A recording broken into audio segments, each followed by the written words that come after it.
जय श्री राम। सभी भक्तों को जय श्री राम। स्वागत है आप सभी का श्री रामचरितमानस वार्षिक पाठ के 97वें दिन की कथा में।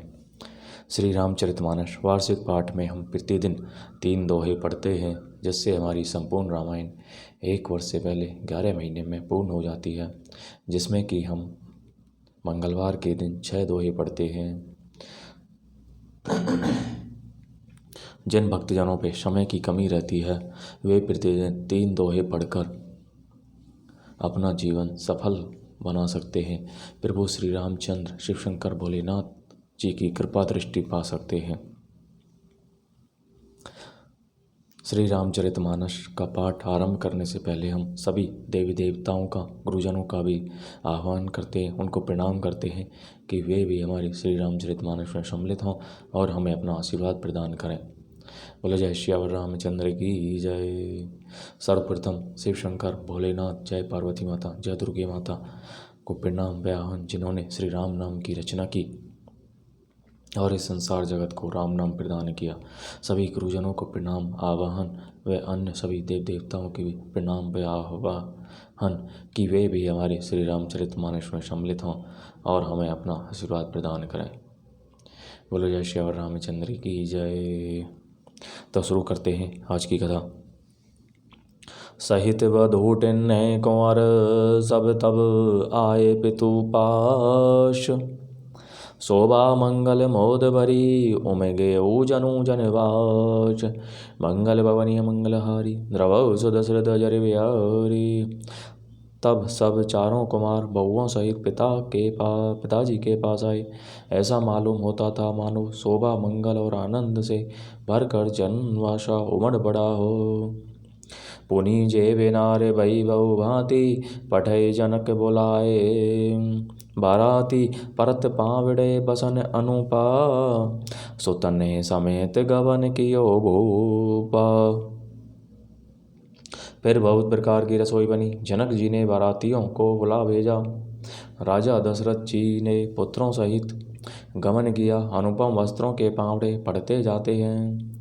सादर सबके पाए पखारे, जथा जो हो पीड़न ने बैठारे। धोए जनक अवधपति चरना, सीलू सने हो जाई नहीं बरेना।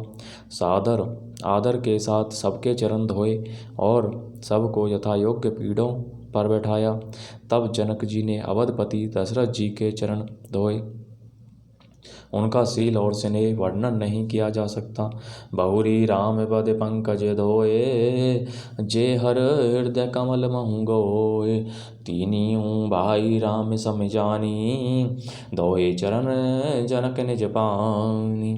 फिर श्री रामचंद्र जी के चरण कमलों को धोया, जो श्री शिव जी के हृदय कमल में छिपे रहते हैं। तीनों भाइयों को श्री रामचंद्र जी के ही समान जानकर जनक जी ने उनके भी चरण अपने हाथों से धोए। आसन उचित सबे नृपदीने, बोली सुपिकारी सब लीने। सादर लगे परन पनवारे, कनक कील मणि पान संवारे। राजा जनक जी ने सभी को उचित आसन दिए और सब परोसने वालों को बुला लिया। आदर के साथ पत्तलें पड़ने लगीं, जो मणियों के पत्तों से सोने की कील लगाकर बनाई गई थीं। सुबोधन सुरभि सरपी, सुंदर स्वादु पुनीत। छन महु सबके परोसी, गे चतुर सुआरे विनीत। मंगल भवनीय मंगलहारी, द्रवौ सुदशरथ अजर बिहारी। चतुर और विनीत रसोइये सुंदर, स्वादिष्ट और पवित्र दाल भात और गाय का सुगंधित घी क्षण भर में सबके सामने परस गए। पंच कवल करी जेवन लागे, गारी गान सुनी अति अनुरागे। भांति अनेक परे पकवाने, सुधा सरिस नहीं चाही बखाने। सब लोग पंचकौर करके अर्थात प्राणाय स्वाहा, अपानाय स्वाहा, व्यानाय स्वाहा, उदानाय स्वाहा और समानाय स्वाहा, इन मंत्रों का उच्चारण करते हुए पहले 5 ग्रास लेकर भोजन करने लगे। गाली का गाना सुनकर वे अत्यंत प्रेम मग्न हो गए। अनेकों तरह के अमृत के समान स्वादिष्ट पकवान परसे गए, जिनका बखान नहीं हो सकता। परोसन लगे स्वार सो जाना, व्यंजन विविध नाम को जाना। चारी भांति भोजन विधि गाई, एक एक विधि बरनी न जाई। चतुर रसोइये नाना प्रकार के व्यंजन परसने लगे। उनका नाम कौन जानता है। 4 प्रकार के चवर्य, चोष्य, लेह, पेय अर्थात चबाकर, चूसकर, चाटकर और पीकर खाने योग्य भोजन की विधि कही गई है। उनमें से एक एक विधि के इतने पदार्थ बने थे कि जिनका वर्णन नहीं किया जा सकता।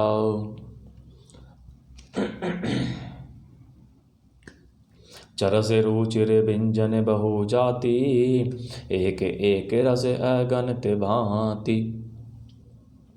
जेवंत देहि मधुर धुनि गारी, ले ले नाम पुरुष अरु नारी।